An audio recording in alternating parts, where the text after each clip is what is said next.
Sa lahat, so magandang tanghali sa inyo guys. Salamat sa mga followers ko na laging nakasuporta at sa mga non-followers na nanonood ng aking video at nag-share. Thank you very much guys. So ngayon ang ating mga alaga ay malaya silang kumain ng gusto nila kasi pinakawalan natin sila guys. So nakabantay lang ako kasi konting lingat ka lang, naku nandun na yan sa mga malunggay.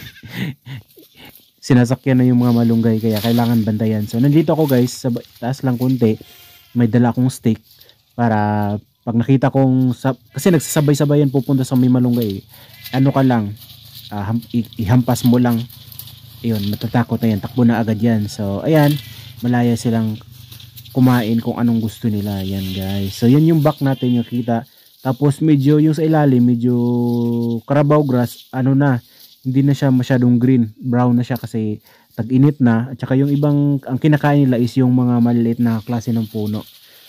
Yan, yung kaya nilang abutin, yun yung kinakain nila dyan guys. Tapos iba-ibang klaseng dahon yung nakakain nila. So ayan, kaya gusto at balik gana na rin yung pagkain nila. Tapos may nagbabago na rin yung katawan. Yung mga namamayat is tumataba-tuba na, yung may development na. Yan, so naglinis pala ako dito banda kasi ano, mataas na yung damo tapos hindi naman nila kinakain yung klaseng damo kaya pinutol ko na para yung sibol maganda, di ba? Yun yung matapang natin na inahin. So yun yung isang anak na kapatid niya yan pero nauna yung isa.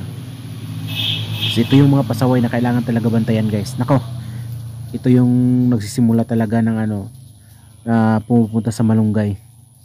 Okay lang sana kung dahon kakainin ay pati sanga binabali, di ba?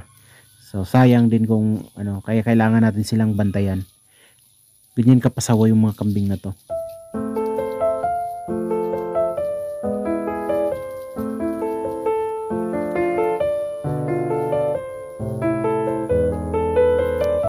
Ayan, dito banda medyo berde pa yung Carabao grass kasi naanohan niya ng tubig. So talagang binabalik-balikan nila yan.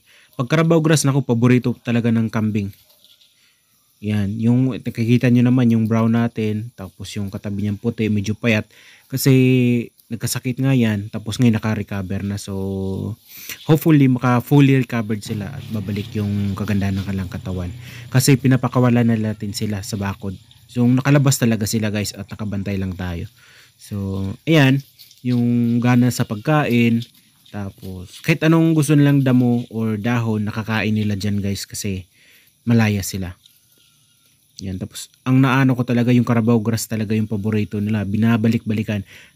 Binubugaw ko na yan para umalis tapos babalik ulit. Kaya yan,